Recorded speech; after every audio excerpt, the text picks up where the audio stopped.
A full 24 hours before the Olympic flame would dim and the curtain would fall on Paris 2024, it felt as though we had already witnessed the grand finale. Not because of pageantry or fireworks, but because of what unfolded within the charged walls of Bercy Arena. It was not just a basketball game. It was a collision of galaxies. A moment when sport transformed into theater, into myth, into something unrepeatable. This wasn't just USA versus France. This wasn't just a final. This was an Olympic crescendo that had been building since the games began. Every sideline whisper, every feverish headline, every rising cheer, it all pointed here. This was the arena where legends arrived and dreams either flew or fell. This was where everything, glory, pride, revenge, legacy, met in 40 minutes of fire and chaos. This was where stories collided, generations crossed, and greatness unfolded in real time. At center stage stood Team USA, fielding the most star-studded roster since Barcelona 1992. They weren't just favorites, they were walking monuments. LeBron James, Steph Curry, Kevin Durant, Anthony Davis, Joel Embiid, Devin Booker, Anthony Edwards, Jason Tatum, Bam Adebayo, Jrue Holiday. A starting five so loaded, it almost felt unfair. But this was France, 9th ranked. Underdogs on paper, gladiators in spirit. They had roared through this tournament powered by the unrelenting energy of their people, the thunder of home court dreams, and the towering promise of a 20-year-old prodigy named Victor Wembanyama. Wembanyama didn't walk into the arena. He ascended. The crowd greeted him as if he were royalty reborn. The future, the hope, the singularity in sneakers. And when Embiid took the floor, donning the stars and stripes, the boos rained down in waves. He had chosen the US over France, and Paris remembered. The crowd was ruthless. And the Americans, they smiled. They asked for more. The opening tip-off wasn't a beginning, it was ignition. The game erupted like a supernova. It was an NBA All-Star game wrapped in Olympic intensity, every moment contested, every possession sacred.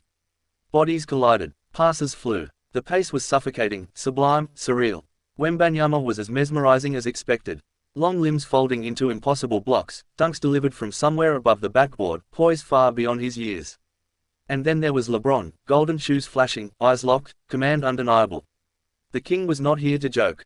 Booker found his rhythm early, Durant looked like Durant, and Edwards. Explosive from the instant he stepped on the hardwood. But France refused to yield. The crowd willed him on. Every Yabusele basket sent shockwaves through the stands. The man who became the people's MVP rose again. And when he drove straight at LeBron, yes, LeBron, and detonated a thunderous poster dunk, time stood still. It was a roar for the ages. A moment not even NBA scripts could write. Still, Team USA led. They always led. By a sliver, by a whisper, by a handful of points. Double digits flirted, but never married. France clawed back each time, pushing, gasping, fighting. The scoreboard told one story, the spirit of the match told another. Into the fourth quarter, the temperature rose. Every possession felt like history in motion. Every turnover, every rebound, it mattered. France narrowed the gap to 3 points. The entire arena inhaled. And then it happened. LeBron, magician in motion, flicked a behind-the-back pass to Curry, standing at the arc. Release. Arc. Net. Boom. 3 points. Crowd stunned. It wasn't just a shot. It was the universe shifting. Steph Curry, the man who changed how basketball is played, had finally donned an Olympic jersey. And in that final stretch, he played like a man possessed. Another 3. And then another. Each more ridiculous than the last. One while falling. One while surrounded, one that bent physics and defied belief. The bench rose before the ball even fell. The crowd had seen this movie before, they just hadn't seen it with this much on the line. Curry roared, clutching the USA crest on his chest. This was his first Olympics. It will likely be his only Olympics. And he was writing his masterpiece. France, valiant to the final buzzer, fought on. They didn't collapse. They didn't crumble. They endured. They resisted. They honored the game. But eventually, even hearts as brave as theirs could not deny the avalanche of American brilliance. When the final buzzer sounded, it was over on the scoreboard, but far from over in the hearts of those watching. The French fans, standing now, applauded not just the result, but the journey. Their team, their heroes, their future. They had lost, but they had not failed. Not when you give the world a game like that. Not when you push giants to the edge. For Wembanyama, this is only the beginning. For Guerschon Yabusele, a legacy has been born.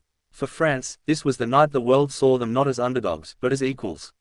For Team USA, it was dominance, but earned, not assumed. It was a reminder that even among gods, you still have to play the game. It was a crowning jewel for LeBron. Perhaps his final Olympics. Perhaps his final act in national colors. And he opened the show like only he could. It was validation for Embiid. Amidst the boos, he found redemption in triumph. It was Curry's coronation, the shooter of a generation, now an Olympic gold medalist, his name etched into yet another chapter of greatness. No one will forget this game. Not the players, not the fans, not the city. It was the kind of sporting event that becomes legend before the echo of the final buzzer fades. And in the great mosaic of Olympic history, this game will sit near the center, vibrant, chaotic, perfect. Because sometimes, sport gives you more than a medal. It gives you magic.